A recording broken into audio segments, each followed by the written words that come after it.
So Arrowverse's latest crossover event has happened. This year we got the Elseworld. It had 90s Flash, Lois Lane, Batwoman, all kinds of fun stuff. So let's talk about it.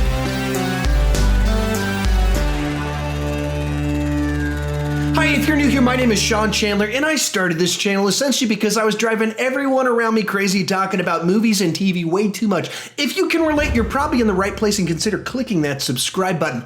With that in mind, I would love to talk about this Elseworld crossover event with you down below in the comment section. What did you love? What did you hate? And everything in between. And as you start talking about this is a spoiler-packed video. I'm assuming everyone has watched all 3 parts, and I'm going to spoil away the specifics. So down in the comment section, feel free to talk about whatever you want, however specific about all 3 episodes. It is all fair game. And one final thing as I go into this, normally my edit videos are a little bit more edited and they'll be quicker paced. This one is more podcast style. I'm just going to talk through all the things I loved, hated. I'm going to walk through the 3 episodes and kind of the specific things that kind of happened in them. And at the end, I'm going to talk about what I liked overall and what I didn't like overall. But I'll kind of sprinkle some commentary all throughout all of it. With that said, let's go ahead and get started talking about episode 1, the Flash episode. It gets started right off the bat. We see that same little tease that they've been playing in all the episodes last week of 90s Flash, or Earth 90 Flash, who seems to be by implication the 1990s TV show Flash, John Wesley Shipp as Barry Allen, in this desolate world, establishing some book that's messing with reality. He runs off, and then it kind of kicks everything off in motion. And just in general, with the setup, this idea that there's someone with a book that's changing the realities, I just thought it kind of gave us a nice little setup for a different type of crossover event that's a little bit more fun. Besides that first kind of little tease that kind of makes it sound like everything's going to be destroyed, and it sounds like Earth 90 got destroyed, or from what we saw, it was destroyed. This is a lot more lighthearted than the previous 2, because number 1 was this invasion story, we got to save the Earth, and then the second one, I mean, it's all these different planets, and then there's Nazi illusions and all kinds of stuff. This is just kind of a fun, like, hey, let's do this, swap the characters around, bring different characters into the mix, and lighthearted is the word that I would describe this. And probably the best thing about it is just kind of fun to see all these characters together on this adventure with different things kind of being swapped around on you. And this episode kind of establishes all of that. The humor of our characters, Barry and Oliver being in different bodies and everyone treating them differently. And just even kind of the funny stuff of watching Barry Allen as Oliver doing the salmon ladder and all that fun stuff of like, seeing the opposite, it's just amusing to look at it. Just seeing Stephen Amell in the Flash costume is just kind of funny to look at. Along the way, they stop by the Kent farm, I guess on Earth 38, and they play the Remy Zero's Somebody Save Me song from Smallville and do that same opening shot going into the city. And then we show up at the Smallville farm. Just as someone that's watched every episode of almost every episode of Smallville as it originally aired. I mean, that hit a lot of the right nostalgia buttons. I was watching with my wife. She got a little bit annoyed. She's like, you can't do Smallville. You can't play that song if you're not going to get Tom Welling. It's like, you can't get everything that you want. It doesn't always work out. So there's some nice little touches, and we get our first little glimpse into this world's Lois Lane. You know, she's a very side character, so I don't have an evaluation of this Lois Lane or anything like that. She's just kind of there. And then as you kind of go into the plot of this episode, I suspend a little bit too much disbelief on this one, where the people at Star Labs don't believe Oliver and Barry knocked them out and put them in prison. I'm having a hard time believing that this is the way that would play out. This, especially with the Star Labs people. That world is so wacky, goofy, insane stuff that happens every single week. There's always people from different portals, universes. And then suddenly, both the people show up saying, hey, we've swapped. You can test us. We can show you that we know the opposite amount of information that we're supposed to have. And their response is to assault them and lock them up. It feels out of character. It doesn't seem to line up with the actual experiences of those characters. You would think they would go, Oh, that's weird. That's a new one. Haven't seen that before. But that was kind of pretty frustrating with the writing. But overall, it's a fun little episode, a little Flash type adventure with Oliver Queen, Barry Allen, Flash mixed character in there. That was some fun. From there, we'll move on to the second episode where we move to the Arrow episode. And this is where we start to get some big stuff in this one as we get our first trip to Gotham. To my knowledge, I think this is our very first trip to Gotham inside of the Arrowverse. So, of course, in the DC universe, Gotham's kind of a big deal. You know, we like all these Batman-y characters back here. So we finally get to go to Gotham, and it's just this wasteland of destruction. And I wonder if they kind of wrote themselves into a little bit of a corner on this one, because with Arrow, especially like season one plays out a little bit like Batman Begins, the movie, with the plot lines about the Glades, the Narrows, someone's trying from the League of Shadows connections, wants to destroy a part of the city. That's Batman Begins, and the way it plays out and a bunch of things and specifics about it. And there certainly were some allusions all throughout it to the Dark Knight films in certain ways. And so they already established Starling City or Star City as a bad place, a really bad city in need of a hero and all this people trying to save the day. And so if that's where the bar's going, and then in the DC universe, Gotham is supposed to be insane, like there's this crap hole, then you have to go from already an awful city to like even worse than that. And so then we show up at Gotham, and it's just nutso how like desolate and a war zone this city is.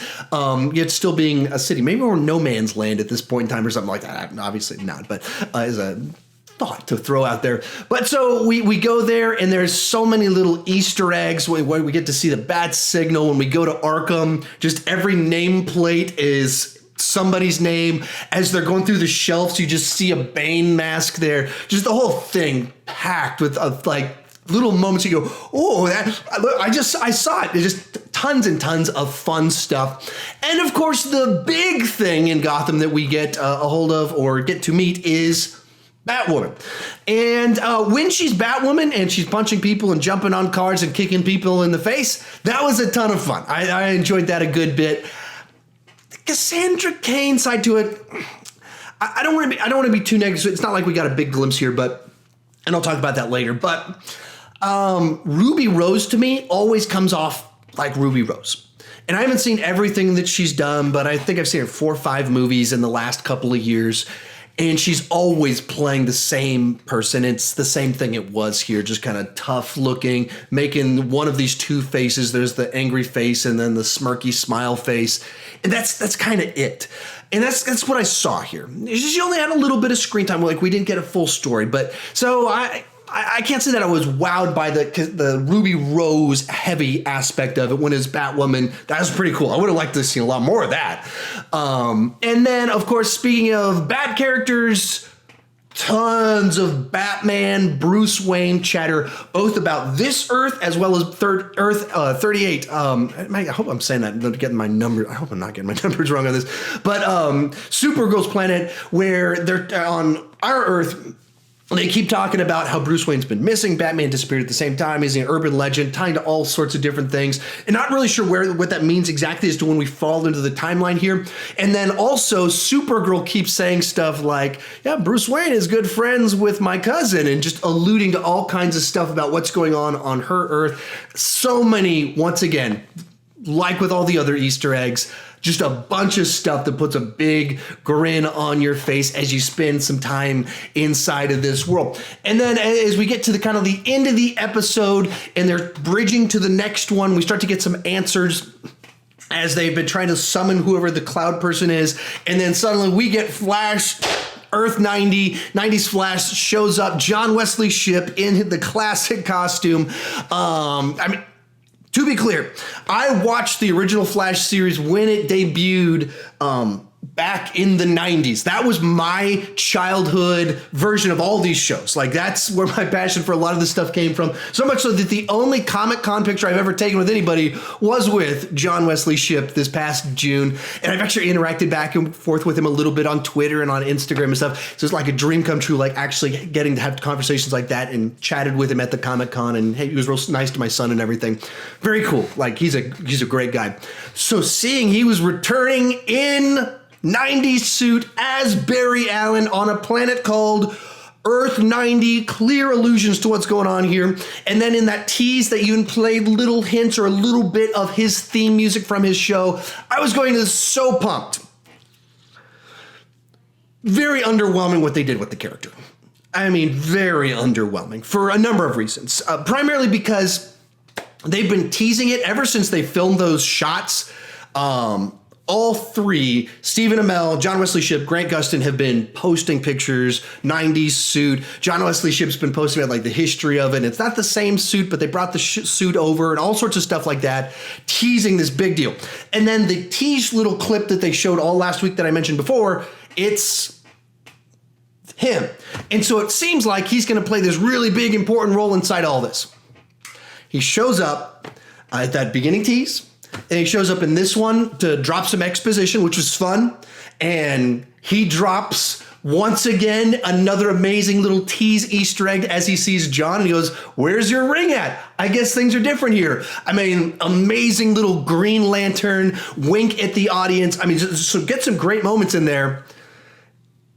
But once he drops that exposition, they jump through the portal and Book Guy's standing there. And he goes, "Whoop," and he's gone. So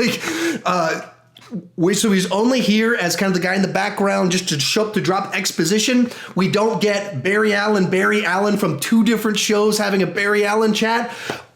That seems like a wasted opportunity. We don't get a heroic finish. We don't get all the things you could have done. Like everything that I'm thinking they could do every time they saw those pictures of what they might potentially do. Because they posted the picture of two Flashes, Green Arrow, Supergirl standing in a line. You're like, oh, it's going to go down. No, it does not go down because the guy goes, and he's just gone.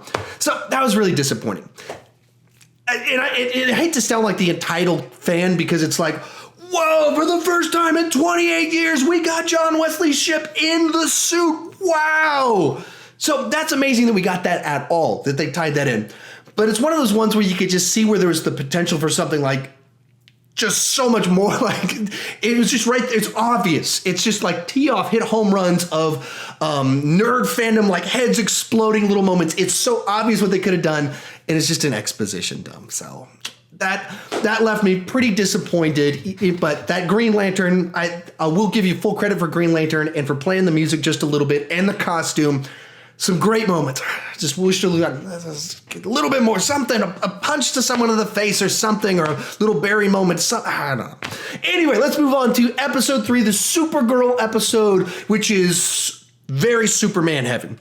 And this is where we really kind of figure out what's going on and that they are teasing what's coming next. This, like, almost Elseworld is essentially preview for next year's crossover, which that's fun that they're doing. I love that they're thinking that far out, teasing that far out, and putting little pieces into place.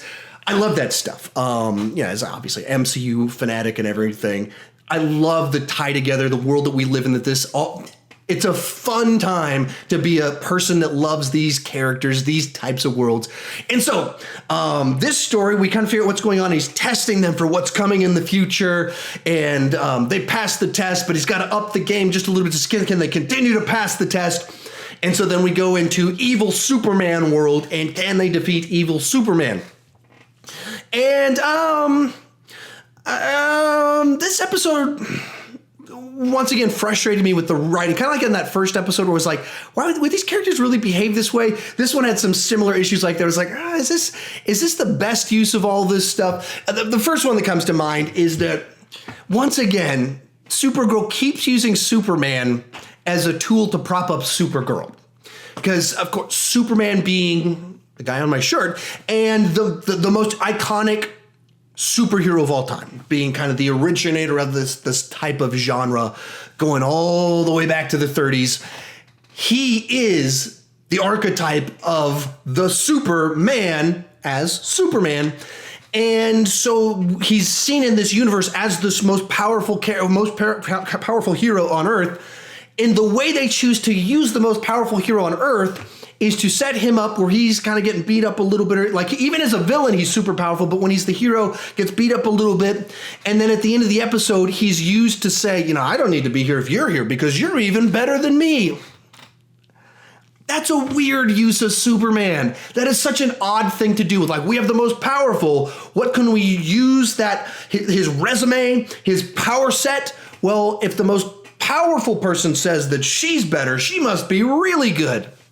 Okay, it's pretty obvious what you're doing. So that's a little bit frustrating for me. And there's just, I'll get into the writing a little bit later, but there's some stuff about it's a little bit frustrating. Once again, it's fun to see Superman fights in this world, all the characters starting to show up all together, but just the writing, I guess I could talk about it right now. But so as you get into the third act, what they decide to do as their method is they're like, we got to get the book from him. And even though they have this huge set of heroes, the only way they're able to get the book from him for some reason is they have to slow down the Earth.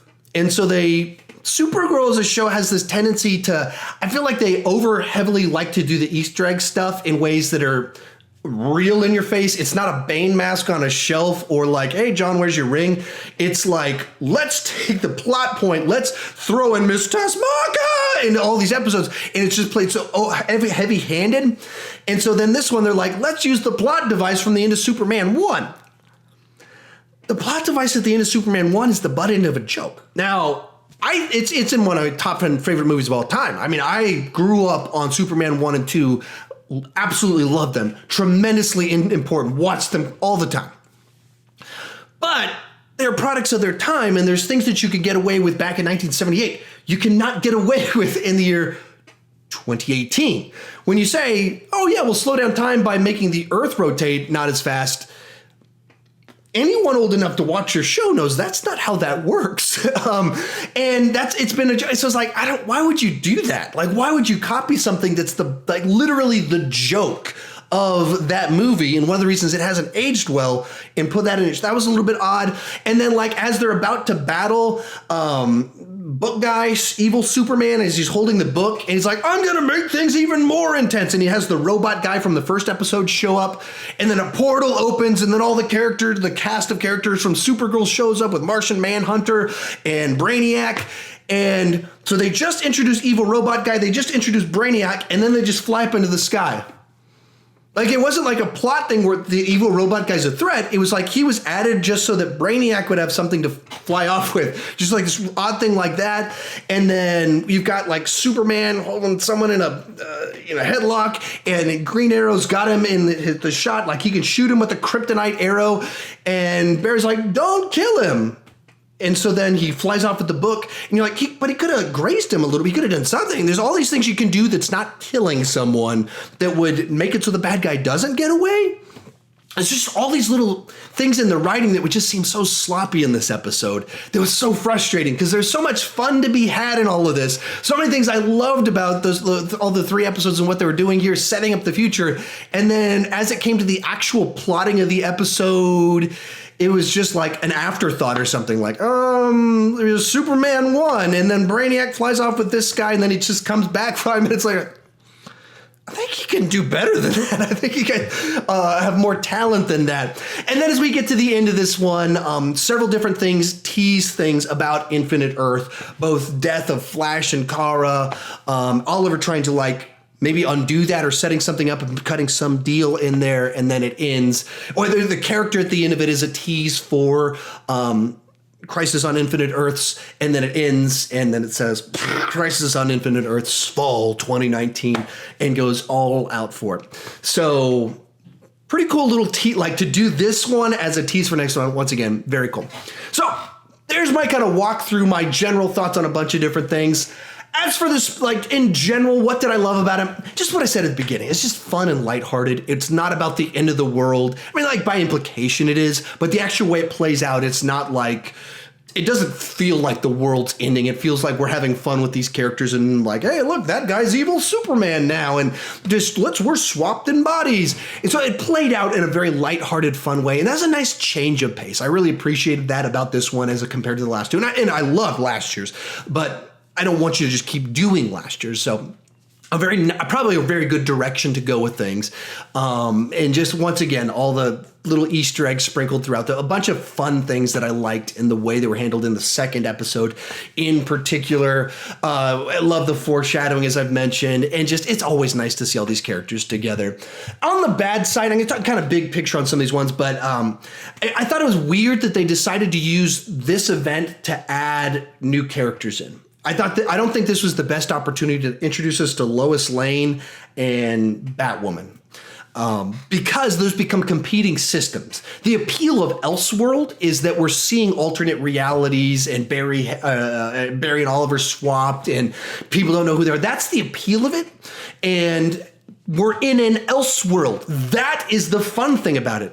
But also meeting Lois Lane is fun, and also meeting Batwoman is fun.